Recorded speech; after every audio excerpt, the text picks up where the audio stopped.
Now, this is a tale about peace comes at the end.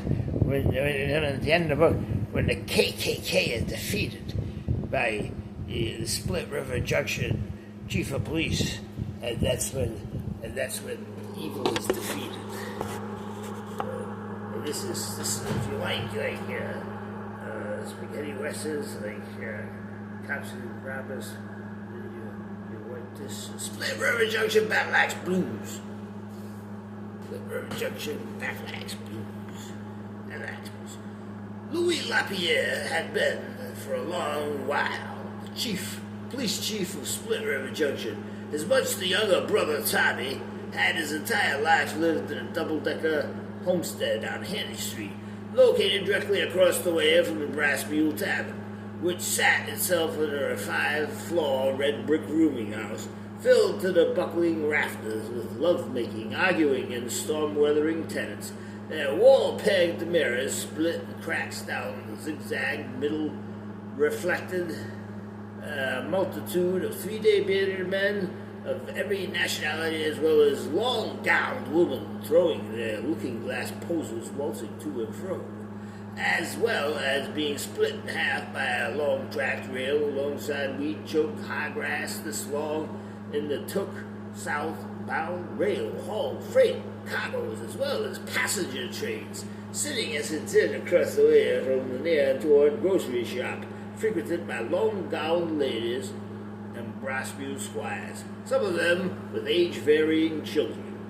On this particular late afternoon, both Louis and his younger brother Tommy were perching the rustic chairs, looping Tommy's 4-window, old-fashioned stove with grill, flame-tossing coils, and checkerwork of fire-igniting knobs with a rusty, long-stopped clock shuffling cards of driftwood slumber through its thread-like Bachbird ragamuffin time wheels. Both brothers were well aware of the setup fast approaching from the leave of southern states plugging up the coast. Back then, the varied minorities they awaited that were traveling from swinging ropes as well as shotgunning KKK scatterbrains. They had the extreme risk and caution. With extreme risk and caution, planted one deputy as an insurgent to muzzle nest in with the hood-wearing cowards. That reprobate sleight of hand sly fox drag. Split River Junction, in other words, as well and alike, is close by Attleboro with its mortar and brick bridge, hound-dag rail, where both bootleg Robin Hood high paths to a much better way of life. Although ugliness exists, as it always has, everywhere and in all forms. Chief of Police Louis had 2 sharp, sawed-off shotgun, beard, grizzled deputies staked in 2 moderate-sized rooms directly across from the trade depot station. The KKK foreman hammering down threads, holstering concealed snub noses, with Deputy Brian Welch, the supposedly unsuspected insurgent. The KKK had as well stacked Split River Junction with loose, swaggering men from their own outer circle. As soon as the 5 p.m. train rolling into town, they planned to set up 3 coordinated grocery robberies. 2 split the local police in all variant directions. The time was fleet of foot fast approaching. The phone in Tommy's den sprang into action. Sprinting from the kitchen, Louis held it against his ear. Hey, Chief, what kind of tablets did Moses carry down that ancient mountain? What's the map and compass of our first coat of morals doing jumping jack beans halfway across town? I just got tossed the nightmarish ham and eggs combo from Dante's Inferno. 2 groceries at this very moment are getting sacked.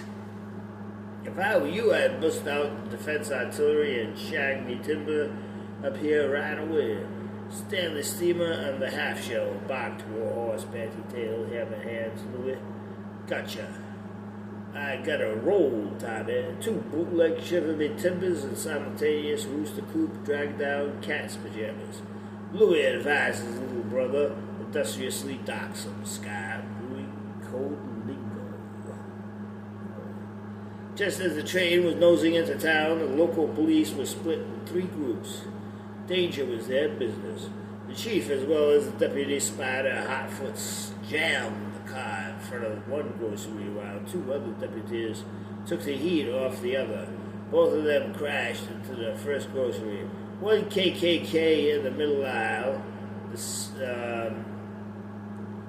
second pointing a .38 stub nose directly at the store clerk who had his own banty tail to perch behind the cash register. He turned around, quicksilver, looking directly at Chief Louis. Then Louis saw the other KKK, who, clipping Louis square in the shoulder, sauntered in Maxwell House broiled for the kill.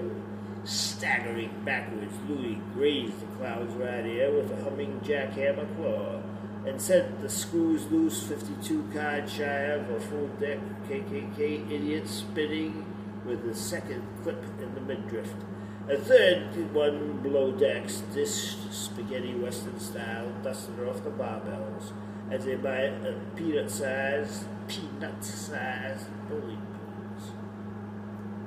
The grocery clerk shot a blade from his perch, catching the first moron and Jake's muscle between the elbow and shoulder. 38 dripping candle wax spiderly muscle blood from his hand as he hit the mass. Snub nose clattered across the chicken floor. And then all the peace and joy of life comes back when the KKK evils of the world are defeated. And I say, the peace and everything.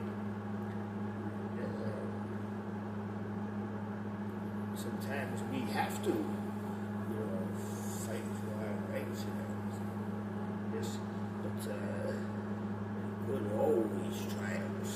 Good always